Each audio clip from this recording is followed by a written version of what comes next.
And when Belichick came in, and everyone said stuff, he's, defensive guru, he's da. Well, I'm into my 14th season. Yeah, you ain't give a damn about that. The hell he gonna teach me? Ladies and gentlemen, it's time for the showdown. I wouldn't bet against the Chiefs. Like I said, and with the refs. I just with all the calls. Say the refs. Because I played the game, man. I'm watching the game, and I'm looking at all these calls that's benefiting the Kansas City Chiefs. Do you think this has been going on all season with Kansas City, or just as recently? You can even go back to the last couple of Super Bowl, even when the Niners played the Super Bowl. Look at all the holding calls. If you watch that tape, bro, it was crazy. They were getting clotheslined, and they were not calling it, bro. It is blatant calls that were late. I never thought I would say that. Thought games were rigged, or somebody got some plays in it. It is unreal at the amount of calls that are not called against the Kansas City Chiefs that are called against everybody else. Yo. It's your boy OG Tim Wilson in the building. And of course, I'm here with the Outlaws. I want to welcome y'all to the showdown. I got the Outlaws, the super producer, DJ Rob45, talking to somebody in the background right now, but he here. And and also, of course, I got the graphic wizard Waze in the building. What up, Joe? And today we've got a special guest who I'm going to go ahead and give him a full and true introduction here before I tell y'all his name. Y'all need to know this is the third round pick by the Minnesota Vikings. What year was that, 87? 87, yes. 87, 1,006 tackles, 93.5 sacks, 19 forced fumbles, 14 fumble returns, and then my favorite stats. I got two stats that's my favorites. 4 interceptions. How the hell this big nigga get 4 interceptions, I don't know. 47 yards. One of them was a pick six. How in the world? Baby. How in the world this dude get a pick six? Check this out. 39 fumble return yards. This is my favorite stat of all. One of them was for 37 yards. One of them was for 2 yards. Both of them for touchdowns. How you either going to jump on it or he taking it to the house. Let's give it up for NFL great Mr. Henry Thomas in the building. Yes, sir. Hello, everybody. Hey, thank you. Yeah, it was that was something. Those return yards. The first one was my first touchdown against Dallas. Wasn't long. Nobody seemed to be able to pick up the ball, and I saw it. I grabbed it. I only had to fall down, and I was in the end zone. So okay, that was the 2 yard one. When you did the 37 yards, I bet your big ass was tired. Oh no, it's different, man.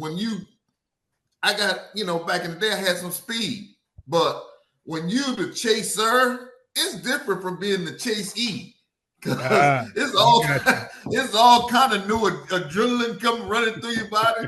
And the one the longer one I picked up, one of my best friends when we were a terrible tandem out there. Chris Doman got a sack in Pittsburgh. I scooped it up and outran the quarterback. Well, it's just good I ran out of grass. It looked like he was catching me, but big man was rolling. He ran out of grass before he ran out of gas. Yeah, that's exactly right. That's how you do that. So, yo, man, I didn't mention that he's also a smoked sausage connoisseur. The man knows where to get the best smoked sausage in town, no matter what town you go to, man. I know about my father was a pit guy. He owned a barbecue restaurant for like 20 years when I was growing up, and he instilled that smoke in me. I mean, when I wake up in the morning, if I wasn't smelling smoke, something was wrong. I know that feeling. Man.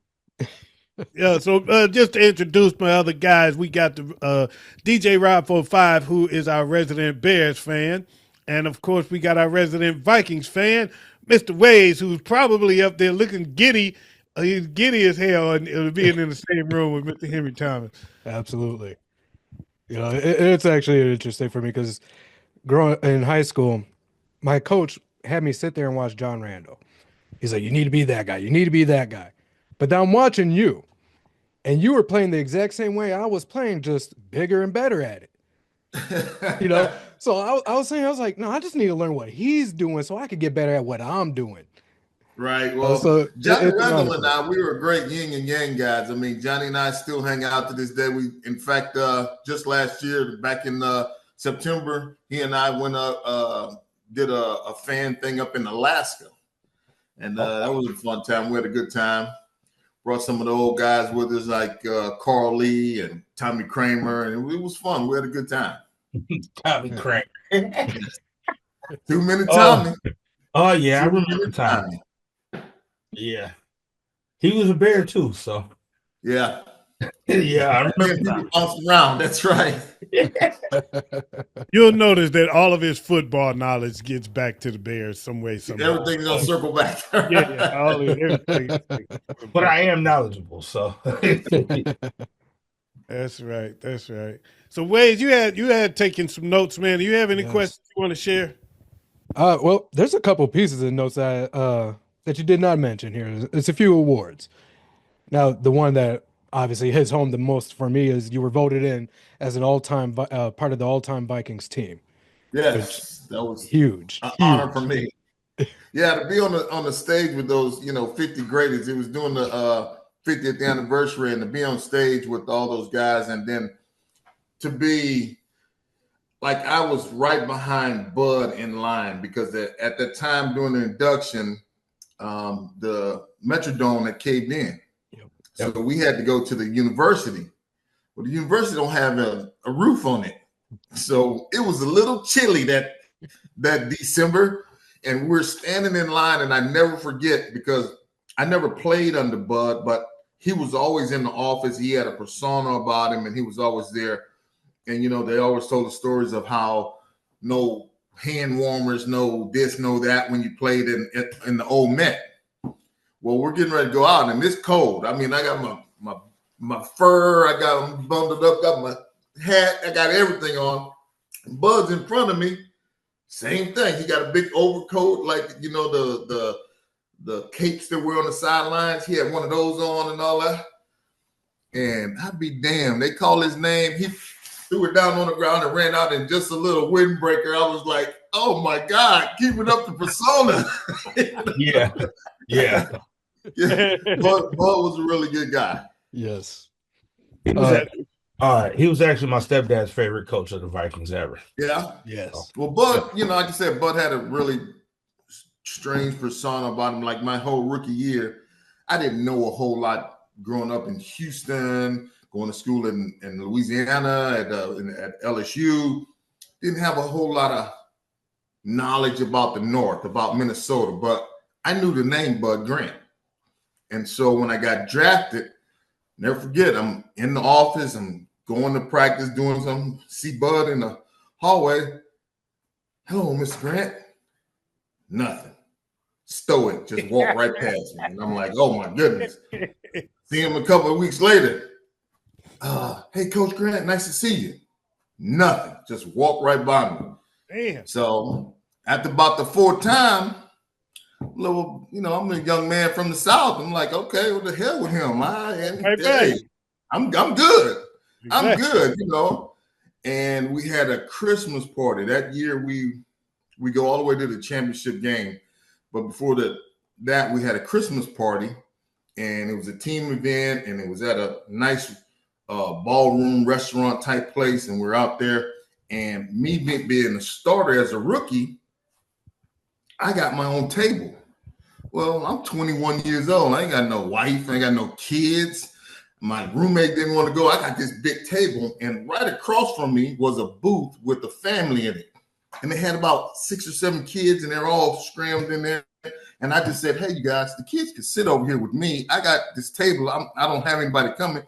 Let them all, they can come sit over there. So I'm over there doing the regular goofing off with the kids, and I feel his hand on my shoulder, and I turn around, and it's Bud, and he goes, hey, Henry, my grandkids aren't bothering you, are they? And I was like, oh my God, first time you ever spoke to me.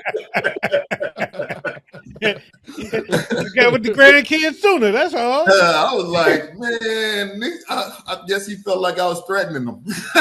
Because he was there. I was like, I was surprised he even knew my name. Right. That's how it be, right? Yeah. Right.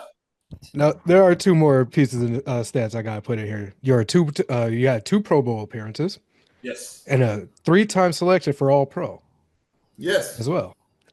And then on top of that, sorry, go ahead. No, go ahead.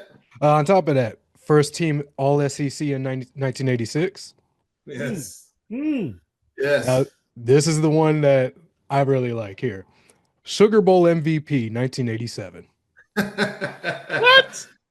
Somebody always brings that up too, and you know, my first 2 or 3 years in the NFL, that was not a highlight for me or anything for me. And I remember a younger guy coming in as a rookie, and he said to me that he remembered me in the Sugar Bowl being the MVP, and I was like, "Come on, man, we got throttled in that game. Nebraska beat the pants off of us." He goes, "That's even better. You're on defense and you became the MVP." And then I heard it through his voice and his side of it. And I thought, oh, I'm a bad man. Wait a minute. Yeah, I really did do something. Right.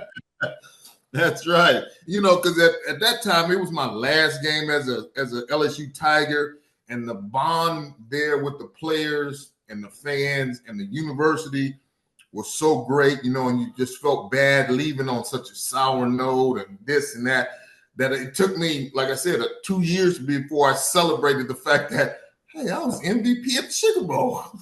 Yeah. Good.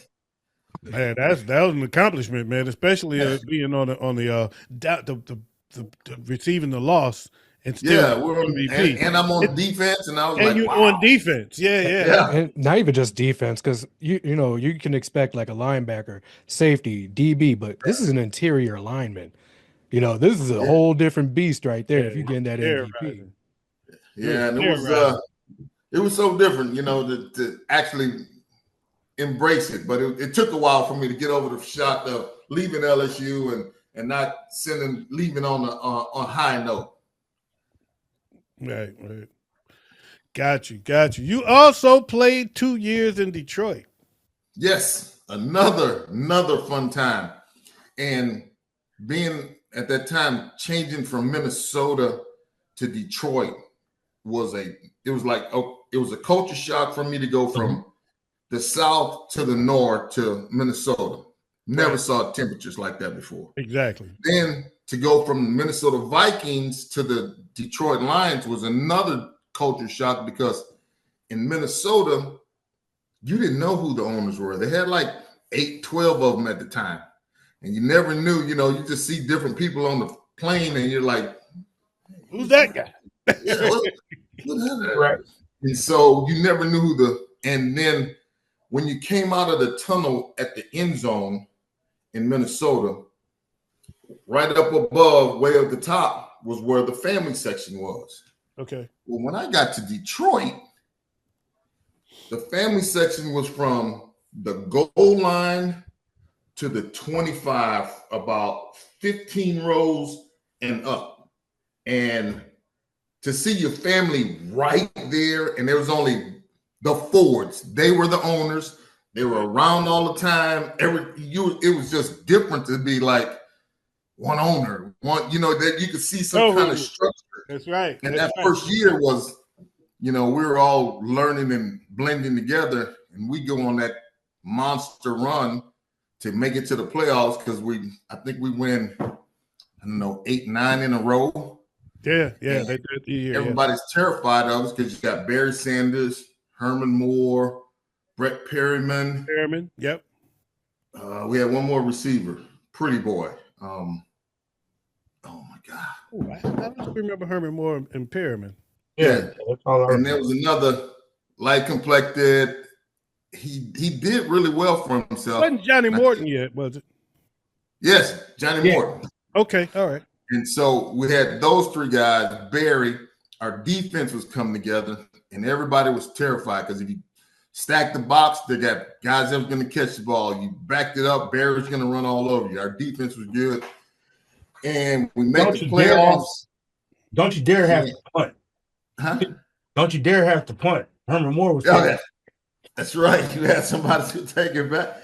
And so we make the playoffs, and it was just it's probably the worst loss as a football player that I ever taken. Philadelphia, right?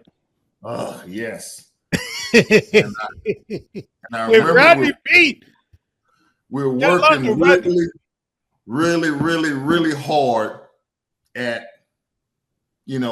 being ready. And I remember the 2 or 3 days before, Lomas Brown was on the news and they put it on their locker room. He was like, "We done the win at Dan 1T." And I was like, "What?" It sounded like Michael Phelps. Y'all don't understand. Lomas Brown does the play-by-play for the local broadcast here in Detroit. Yes. For the Lions. That's how he sounds. They got to get does. in the ball. They gonna get in the ball, and then we gonna get it back. I'm telling you, That's exactly how it went. And before the defense hit the field, I think we were down by 21 points. Because they recovered the fumble on the kickoff, ran it in, got one back from offense, intercepted one for it, and it was just like, oh my gosh! Well, you knew it. It was already you were already in a hole. Oh yeah, it was crazy, and you try to go out and still fight because it's the playoffs. You're going home and and it just felt like it was just pounding on. And those Philly fans, my favorite fans to go and play in front of were the New York fans and the Philly fans. Philly fans are just mean, but they mean and they don't care. They like, this is what we like. This is how it's going to be. Now in New York, they were mean, but they were sneaky mean. Like they knew your girlfriend's name. They knew your baby mama name. And they used all of it. They'd be like, "Hey, Henry, I think I saw your girlfriend out last night dancing with some guys." And I'm like, "Man, my girlfriend ain't even here." Yeah, but how you know her name? Huh? But how do you know her name, right? They knew names, they knew everything, and they were ruthless when they came at you. Man, I'll never forget that Philly game, man. That was a shocker. That was like reminiscent this Washington loss that they just had a couple of weeks reminded me of that Philly loss, because I will never forget. This is how vivid I remember it. Mike Stone, who they called Stoney on WDFE and the Fan, said right before the game, there is no way we lose to Rodney Pete. Rodney Pete is not going to beat the Lions. I will never forget that. I will never forget that. And Rodney Pete got him. And you had Rodney Pete's number when you was in Minnesota. I don't know what happened. Rodney had a tail, and I wouldn't tell anybody. He had a tick that, as a defensive front, we destroyed him when he was in, because right before he would snap the ball, he'd go through all his cadence. He had a little dip. And, we played that little tilted nose tackle position. So I'm always beating on him. So I tell everybody else, go when I go. And so when he would dip, we gone. And he would snap the ball every time. They'd be like, how are they back here so fast? Y'all used to tear Rodney Pete the fuck up. Yeah, we had a group in Minnesota. We learned how we watch film together. Like our Friday practices, everyone's Friday practice is really short. You're usually done by 1. Okay. But as a defensive line unit, we would always have a film set up. We would go to the local broadcasting, like this ABC, CBS, try to get their version of the game, their tape of the game, because you could hear the cadences. And you try to get a rhythm for the cadence. We'd be sitting in there drinking beer, going, and you had to snap your hands when you thought the ball was going to go, just to get a rhythm of the cadence. And back then we had rules as a unit, and until I want to say until, oh my God, who's a really good quarterback at Philly? Black guy, monster. Randall Cunningham. Cunningham. First guy I ever played against that went on 10. He was making sure we wasn't getting off the ball. It was like, but back then we kind of develop our own way of, looking at the cadence and how to get off on the ball. Because back then it was like, it's not on one, it's on two. Go on 1.5. If you get a hard one, you get a soft one, you get a hard one. Go on the other third one. We had stuff that we set up in our minds to make us better players, Right. And then watching film, that's the thing that we did so much that when we watch film, we tried to pick up on, like Rodney Pete's dip. There was a guard from Cleveland Brown. If his forearm was on his thigh pad, it was a pass. If his hand was on his knee, it was a run. So we were up, everybody. Right? I'm glad to hear that. Hey, run. Don't say nothing, but okay, look, oh yeah, it's on his thigh. Let's go. And everybody wanted to line up over him because you knew what was happening. Right. Well, that's interesting right there, man. That's next level. I ain't gonna lie, I'm over here taking notes. I'm a high school football coach. I coach the line. So when you're talking about film, I'm like, ooh, that's a good idea. I'm gonna get the whole crew together. We're gonna do it like that. We're gonna find these tells together. I like that. And we did it to ourselves as well. Because after Johnny's first year at the starting 3 technique, we all broke down our own films. Like they give you your highlight film, but we look at him, it's like, Johnny, look, every time your stance is parallel, you go inside. And he was like, huh, what? Yeah, if your feet are parallel, you're going inside. And I was like, you got to fix that. And we worked on stuff like that as a unit, Yeah. Well, everybody know when you're going to throw that big right arm. No, they don't. Yes, you do, because you set them up with the soft left arm. I'm like, oh my God. So we that's how we work so much. Tell each other's tails. Yeah. You got tails, and you got to coach each other out of them. That's exactly that's important. Now you ended your career with 4 years in New England. Yes. How was that? Because I can tell you honestly and truly, there's a whole lot of places I've been, and there's very few places I didn't like. Boston was one of those that I did not like. I did not like Boston one bit when I visited. Well, the thing for me that was really good was the New England Patriots. It's 55 minutes to Boston from where our is. It was closer to Providence. Providence was only 30 minutes. So we hung out mostly in Providence. But I know it's much closer to Providence than it is to Boston. It's almost an hour drive to get into downtown Boston from Foxborough. Wow. And we only went there sparingly because Providence was right there. It was a nice city and fun place to go. But my 4 years there, I was 3 under Carroll and 1 under Belichick. And when Belichick came in, and everyone said stuff, he's, defensive guru, he's da-da. Well, I'm into my 14th season. Yeah, you ain't give a damn about that. The hell he gonna teach me? Right. You treated him like Bud treated you when you first got in. I was like, I'll be cordial and respectful and all. What are you gonna teach? We're playing Buffalo, and they're running the ball on us like early in the season, like our second game or something. And he pulls me aside and he says, "Hank, what's going on out there?" I was like, "Look, man, that guard is 370 pounds. I cannot get over that double team. We got to send the linebackers. Let me play backside or send the stunts on the front side and let me play the backside. I can't get through that double team. I mean, it's the center and he got to be 370. This dude was huge. He would knock me and I just hold on to the center. We all moving." And he said, I was like, "We need to keep running that strong side stunt. So when I'm knocked off somebody," he's like, no.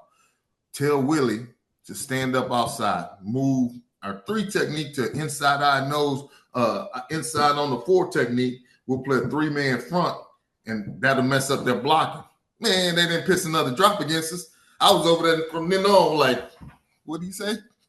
What did Coach say? I mean, he was for me, because I guess because I was a veteran,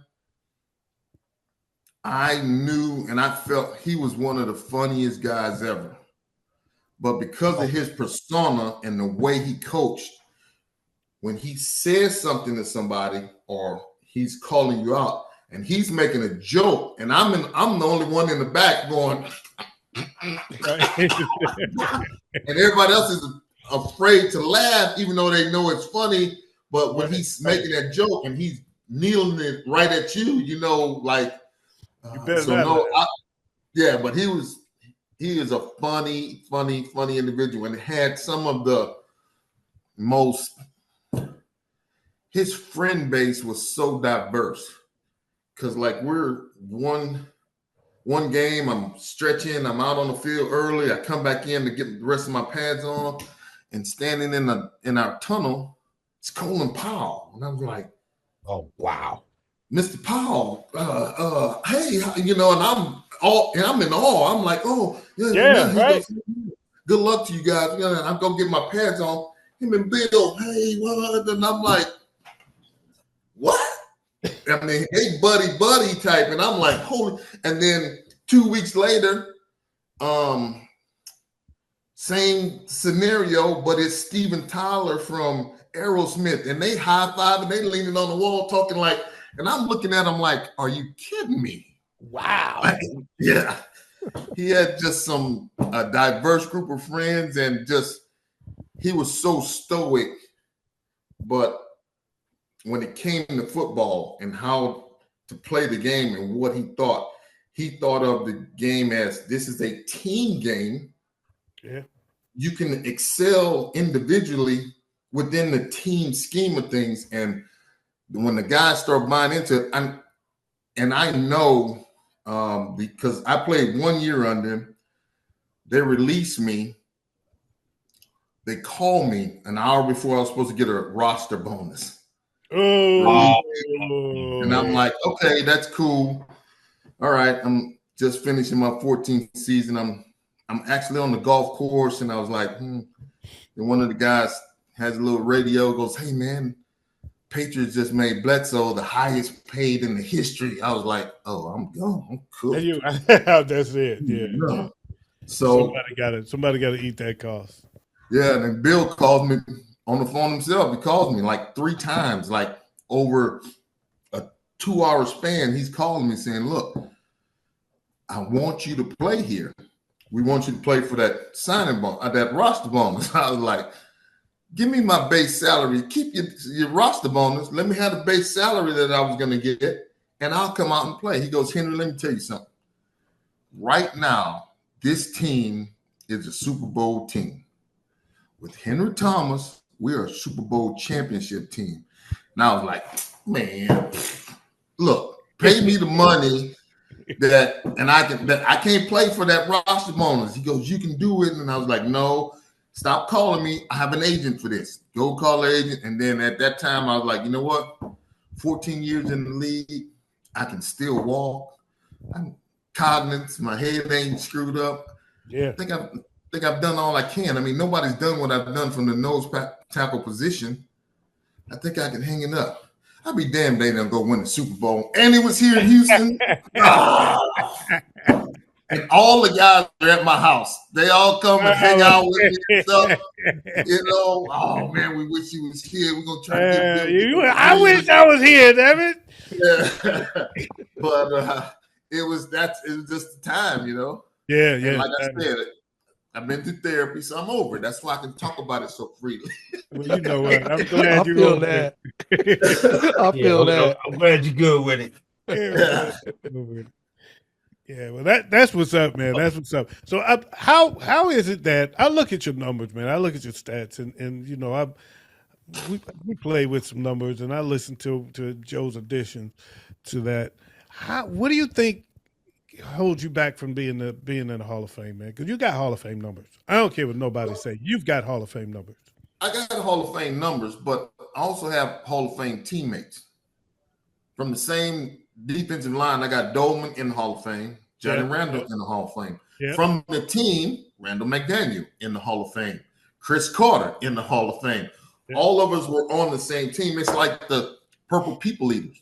They got 3 of those guys in there. One guy not in there. And he should be in there no matter what. He should get in before I get in. But it's the same thing. You got that group of it's like, I don't know, it's like the people today that says, oh, I'm sick of seeing the Chiefs in the Super Bowl. It's called perfection. That's what they've accomplished to get to the Super Bowl 3 times in a row. Well, I'm sick of seeing them win. And like when the Patriots winning, well, they've won enough. No, they haven't. Right. They figured shit out, man. They figured shit out. Say that. The game still goes on. Yes. You know what I'm saying? So, yeah, if they are better than every other team at that time, they're going to win. They're putting in the work. They like the New England, I've noticed, they pace themselves. Yeah. Kansas City paced themselves better than anybody in football. Yeah, it's like you don't see them peak till the playoffs. And the thing about it is not only making adjustments, but they execute the adjustments when they're behind, when they're winning. They always come out. Yeah. That was the biggest thing about Belichick. If you're beating him with something in the first half, don't do it in the second half. Because he done figured it out and he's going to get on you. You have something else for him. Same with the Chiefs. They evolve as the game go along. And, and I hear people now, the referees and the thing, blah, blah, blah. You know what? You can find that on every single game. You know why? Because referees are human. They're going to mess it up. Yeah, being a Bears fan, I know about ref bias a lot. Yeah. The Bears get a lot of bad calls. You mean those draft picks? That's what you call them, the bad calls?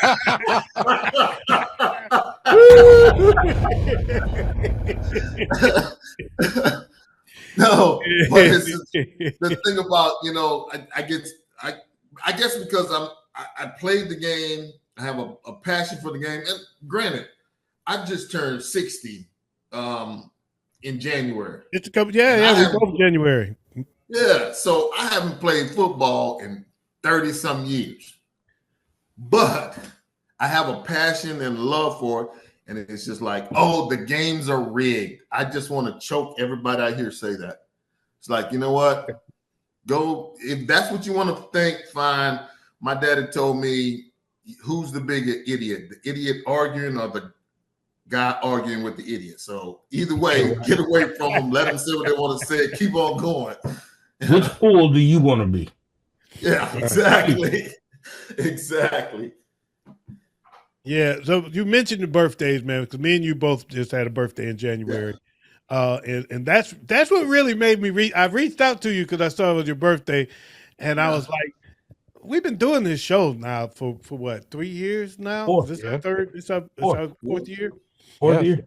And I was like, how come I ain't never called Henry to ask him to come on to the show, man? That's right. The hell I was thinking, man. Let me call Henry. We doing the Super Bowl. We got the Super Bowl coming up. What do you think about the Super Bowl matchup? I like it. I think the two teams that were deserving, that worked hard, that accomplished the most, they're in it. They're supposed to be there. They went through all the hoops, all the drama, and now they're in the Super Bowl. This is going to be the best game. I know this Super Bowl is going to be a really good game because we all knew Saquon Barkley was a bad man. Yeah. Yeah. All this year's done for us is let us really know that the Giants is a suck-ass organization. To have that kind of talent for what, 5 years? And blew him off last year. They blew him off for Daniel Jones. They blew him off for Daniel Jones. Who didn't even make the season end. Who is actually now a Minnesota Viking? We were about to start talking bad about it, but yeah, he is in Minnesota, so we're gonna keep that one down. You can still talk bad about him. But the thing about it is nowadays, I always said it, I wasn't the biggest, the strongest, the fastest guy out there. I played really hard. I studied really hard, and I knew the game. So the one thing I knew I could always control was my effort. So don't be short and nothing on the effort. Even when the guy's running over there, take the angle. Go try to get him. Go try to get him. I can control that 100%. The studying, the know, because, you know, when it came down to film work and how it worked, I remember when I first got to Minnesota and I became the starter really early, like the second week of training camp. And Scott Studwell is the linebacker at the time, and they called the blitz. And we're in the practice, and we're lined up, and they switched the strength. And I'm in my stands, and I'm antsy. I'm looking, and I just yell out, Omaha, which kills the blitz, play base defense. And Studwell, you know, he's at that time 8, 10, 12-year veteran, and they love Studwell in Minnesota. He starts yelling at me, "Shut up, rookie! Shut your damn mouth! You don't know." I was like, they changed the strength. You got to get us out of the blitz." And Floyd Peters was the defensive coordinator, and he goes, "Stud, kid's right. You got to get us out of that blitz." And from then on, you know, because when I went to training camp that first year, and I wasn't nowhere on the depth chart. I was like the sixth man. I didn't even know they had 6 nose tackles. I went to the special team coach as soon as I saw it. "Hey, man, where you want me?"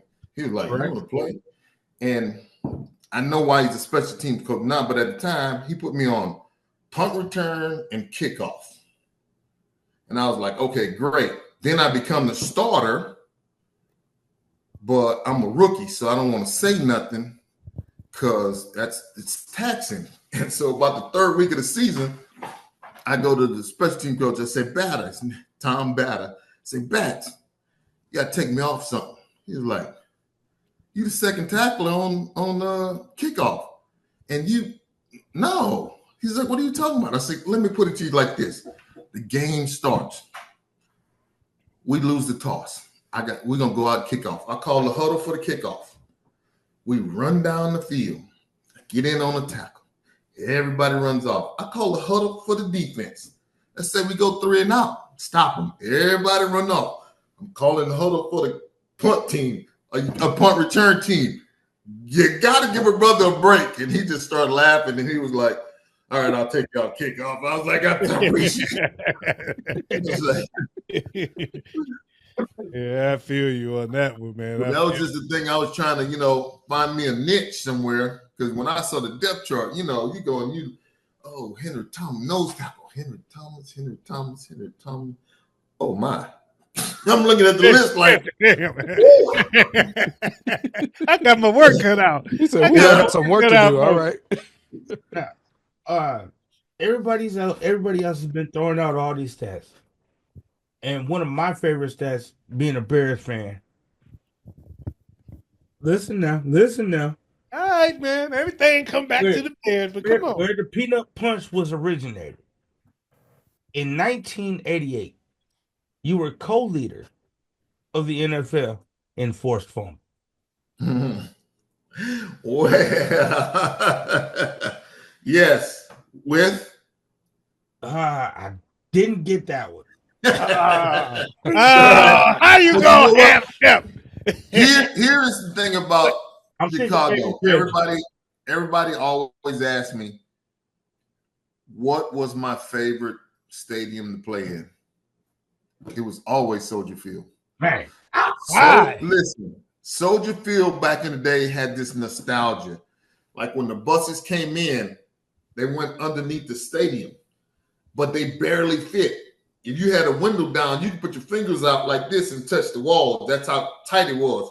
But when you came out to the other side where the dressing room were, they still had on the concrete the markings of the old football field, and they still had where they used to run NASCAR track races in the Soldier Field. It just had a nostalgia to it that every time we pull up to it, my chest was just, we about to play some football, boys. You know, it was just, I love that stadium. That was my favorite stadium to play in of all time. Oh man, It's my favorite stadium of all time. I mean, even when it was You drive up painted and sand. No, remember when they paint the sand green? Because she's like, oh, look how pretty. You walk out there, you be like, hey, man, we're going to have to run the long spikes. This ain't grand. What was it like to play Lambeau Field? I'm from Houston, so we got high school stadiums better than Lambeau Field. I mean, the accommodations were just horrid. I mean, you know the lockers with they're like a gate, you know, the little diamonds. Yeah. They still had those little lockers, and they were like this big. But that's nostalgic. That's bullshit. Ain't no nostalgia. That's just not good. That's just not good. Especially, you know, organization like that, and you're trying to go and win the game. And what was worse was back in the day, I think we had to play. Green Bay played, I think, 3 games a year in Milwaukee. Yep. Yeah. And you had to stand on the same sideline because we had from the 50 this way, they had from the 50 that way. That was even better than playing in Green Bay for me. Even though you had all that, it was fun. It was nice. It was better than playing in Lambeau Field. I really enjoy. I think we played there like twice when we played them. Coldest game you ever played? Cleveland.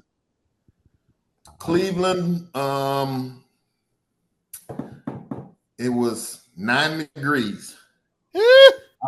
Outside of the hash marks, from maybe midway from the hash mark all the way to the sideline was like ice. And I remember playing, and it was so cold. And that was the first time I played one other cold game, but it wasn't that cold. I had a long shirt on and everything.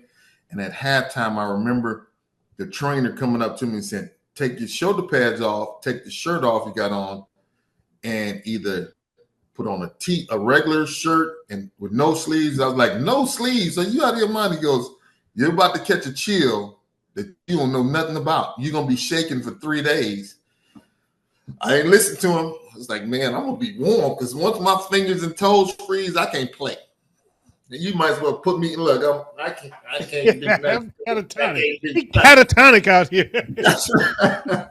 So I put them sleeves on, man. I was on the plane. I mean, it was the deepest shiver. I mean, deep down in your soul, just out of nowhere, just sitting around talking to somebody and they're like, what is wrong with him? But it was Cleveland. I remember they ran the sweep, and Meggett was the running back. Oh, Dave Meggett. Yep, Dave Meggett. They threw a little pitch out to him. Dolman, Millard, myself, we tracking him down. We hit him right at the numbers, and we all slide all the way to their bench. He jumped up and looked at the offense coordinator. Don't call that damn play no more than that. I remember laying on the ground looking at Dolman going, man, you can talk to a coach like that? Wow. We don't do that now, locker room. Now Waves is wearing a Brett Favre jersey. Yep. Yes. I'm over that one. How many of your 93 and a half sacks came against Brett Favre? Well, I don't know how many I can tell you I should be closer to 100 because a few of those that I got him on, they petitioned the league to say those were quarterback runs. Just dirty. Yeah. I should be closer to 100. Yeah. But I remember them petitioning the league, and I was like, hey, I had a sack in that game. It was like, oh, no, they said it was a quarterback run. Oh, wow. He was running for his life. He could not run me. What are you talking about? Right. I can almost guarantee I know who one of those players were that got that quarterback run, because in my personal opinion he's one of the players that probably hated seeing your name on that roster sheet the most when he came across that team, and that had to be Steve Young. Oh, he was another one. He was another one. Yes, Steve. Everybody, all my friends now, or people that gets to know me and all that, they all want to know about. Nobody ever wants to know about when we went down there in the playoffs and beat the brakes off of them. Everybody wants to know about the next year or the year. I think it was the next year. We're playing a regular season game. He runs for like 87 yards through the whole defense and scores a touchdown. And they want to know, were you on the field? Did I tackle him? No, I was not on the field. If I was on the field, he would not make the run. But I remember sitting on the sideline and everybody wants to ask me about that one run. I was like, how about the time when we just when they were the everything, number one defense, number one offense, we went down there and just put boot to ass. We got Montana thrown out of the game, pulled from starting. Hey, That was the thing. There's a guy that's from, I believe he's from Michigan. Probably when people ask me who was the best player or athlete I ever played with, and I shock people every time, and I don't know how this is shocking. Anthony Carter was probably the monster. best. Yeah, he did go to Michigan.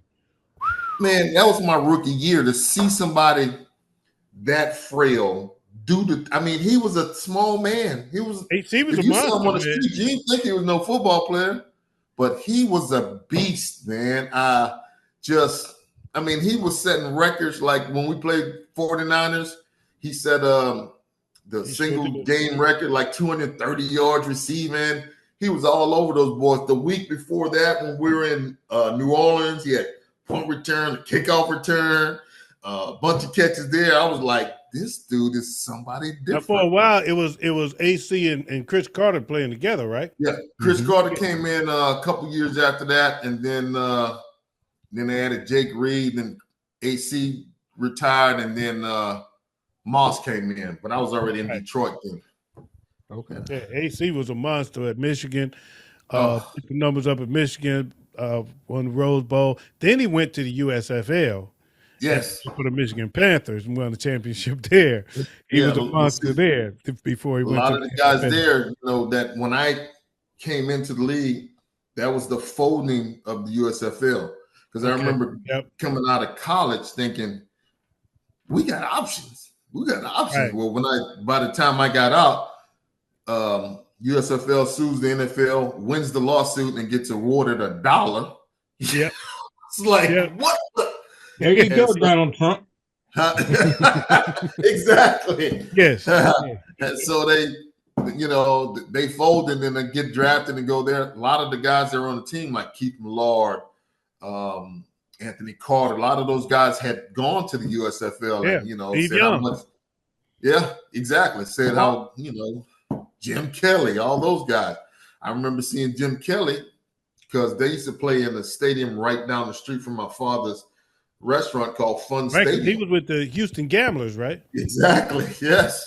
And I used to remember seeing him, and 5 short years later, I'm knocking him on his tail. Yeah. Man. Yeah, that was man. AC was he was one of my favorite players though. He was number one at Michigan. He wore number one with the Panthers. He got to the NFL and he couldn't wear one, so he wore 81. Yep. Exactly right. Never forget it. That's my guy. So we speaking back to Minnesota, man, and I know we're running out of time, but I just got to get this out because my first wintertime trip to Minnesota, I went for Prince's 1999 New Year's Eve party at his house. Okay. And I stepped outside and said, oh, this is a different kind of cold than I'm used to. Yeah. Well, like, this ain't Detroit cold. This ain't normal cold. This is a little different. My experience with it was my first year there. Had an apartment, had an underground garage. I go down, I get in the car, I'm backing out. And the guy on the radio says, with the wind chill factor, it's 52 below. Oh, damn.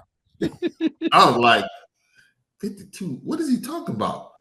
I couldn't wrap my brain around it because I was like, okay, 32 is freezing. Is it 50? Yeah. And I was like, wait a minute. Is he talking about 0? So I put the car in drive, parked it back, went up and got in the bed. About an hour of me laying in the bed, phone ring. It's Jerry Where you Burns. at, dog? It's Jerry Burns, and he is laying into me. Because, I mean, he called, and I answered right away, like, hello? What the hell? I mean, he is going to town. And I was like, he was like, when you get here, you come straight to my office. Well, I got there fast. I was like, because when I backed the car out, hit the road, I'm looking like, because I'm, okay, it might be icy. Ain't no ice on the road. Everybody zooming past. Like, what the? Okay. I get there, I go in his office, and he is just grilling me. I'm going to find you. I'm going to do this. Blah, blah, blah, blah, and you ain't got no, I don't know what you're thinking. Blah, blah. And I'm not saying a word. I know I'm a rookie. I don't, he said, what do you got to say for yourself? And I said, well, coach, where I come from, it gets 20 degrees. The government don't even work. He started laughing just like that. He started laughing. He said, get to your meeting and don't you ever be late again. And God knows I never was again. That happens to a lot of people from the South. The first time they see snow here, they've never seen snow like that before. They're like, I know we ain't working today. Go back to sleep like, no, not here. Yeah, this Detroit, damn it. You go out there. Work. It was a big culture shock because I remember wearing full sweats in training camp on a short day, and they're like, what? I was like, it's 55 degrees. And everybody had the regular stuff on. I was like, I was covered up. I was like, oh, yeah. Well, you know what? And another thing that was crazy about Minnesota, and I really shouldn't tell this story because it just makes me sound stupid as hell. But the first time I ever was sunburned was in Minnesota. Wow. But you know what? You got so much humidity down in Houston, though. See, but here's my thing. I was there doing my thing, blah, blah, blah, blah, blah. About 4 days into it, it's like the 5th day. I come out the shower and I'm drying off, and I was like, man, I still got dirt on me. It's a little bold, bro. And the guy who became my big brother looked at me and goes, fool, that's your skin. I was like, skin? Well, he goes, you got sunburn. I was like, I'm from Minnesota? Texas, man. I'm from Louisiana. Don't get no sunburn. What are you talking about? He was like, no, you got sunburn. And then here was my question. Man, are y'all closer to the sun? He was like, boy, I'm about to Hey, but look, I grew up all my life. I've never known one black person to ever be sunburnt. Yeah. Right? I start framing houses up here in Minnesota. And the next thing I know, I'm sunburned. That's right. Yeah, it'll happen. I know, man. And from that day on, I've worn sunscreen. Even to this day, all my boys are like, you always put on sunscreen? Yes, I do. But the whole time I'm going up here, running around outside, no shirts, no nothing. I'm doing whatever. I was like, how do you? I've never been sunburned down in Texas, and all we got is sun. Because it's the humidity. That's what it is. Yeah. The humidity keeps the moisture, and you get up here and when it's more drier weather. Well, summertime in Minnesota was close to summertime in Houston. It was just as humid with all the lakes and all the damn mosquitoes. Yeah. Ooh, those mosquitoes. Yeah. Oh, yeah. And I was like, I would go, this looked like a Texas mosquito. And they'd be like, what are you talking about? Look at the size of this mosquito. They're like, it's all the lakes, man. They got mosquitoes. Yeah. So I know we're running out of time, man. We're running up on it, and I know you got to get out there. You got to get out there and hit your 300 tonight. May I throw one? It feel like 300, but I'll take 160. I hear you. May I throw one more question out there real quick? Yes, sir. So yeah, I already said I'm a line coach, right? What is some advice you would give to these younger linemen coming up and at all the different levels, from youth football, high school, college? What's some advice you would give to them? Well, for the young guys, especially the young linemen coming in, thing that people don't understand defensively is like playing with your hands. And I demonstrate this to the guys because I have different little coaching clinics every now and again. I help out at, but elbows in, pump, thumbs up right here. I was like, at this position, we can hold off a train. But if you open this up, now you're relying on all your pec muscles, and you guys don't bench that much. But if you turn them like this, you got them locked in the hands up and the pad level. I just hate pad guys that don't play with pad level. And keeping your pads down and coming out of your hips with your hands inside, thumbs up, palms out. Oh, and the guys that we train, and when they go home and do that and have it, it's great to watch, to be a part of, you know. But pad level and hand play, because when I got to, the reason I was as good as I was, I had a very, very, very good D-line coach, Pete Jenkins at LSU. And Pete's been all over. He's coached for the Eagles. He's coached for Alabama. He's coached for LSU. But Pete Jenkins is probably my foundation. It's definitely my foundation to all my football. There it is, man. Well, thanks for me to help coach. I'm there. Hey, thanks for coming out, Henry, man. I appreciate you, man, for having me. Coming through. Real quick, one last question I gotta ask, right? Who you got? Chiefs. Okay. Chiefs. We're going with the Chiefs. You got I just heard a weird stat that if the Chiefs win, somebody that's not that you wouldn't think is related to it, the whole thing will make a buttload of money. Pat Riley. Because he coined the phrase, well, he copyrighted. So anytime they print it, say it, do whatever, and every time somebody's done it, he's taking all the money and donating it to charity. Sure is. He sure is. He created way more than that. Yep. You're going to get a little to charity. But hey, again, thank you guys for having me. Lock in on that Super Bowl. I'm telling you, Chiefs going to win this one. Who you got, Waze? I got Saquon, man. I got the Saquon Eagles. Is a monster. If they don't stop him, he gonna definitely carry that team. And you got Rob?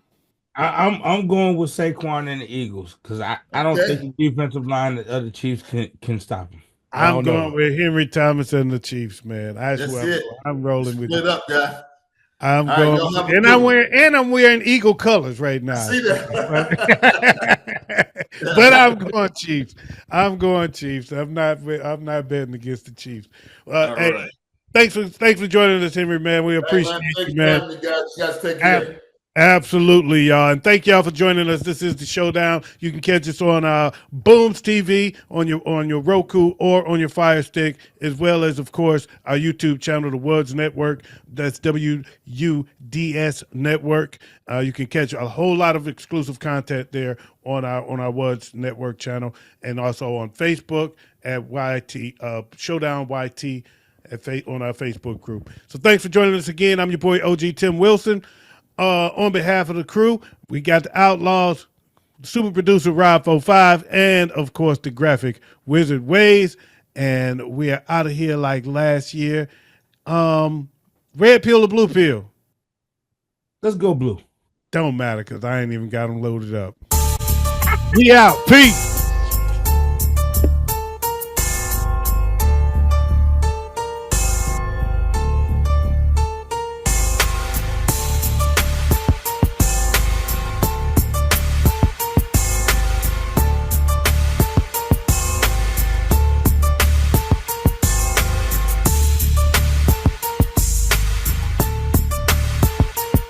In case I don't see you, good afternoon, good evening, and good night.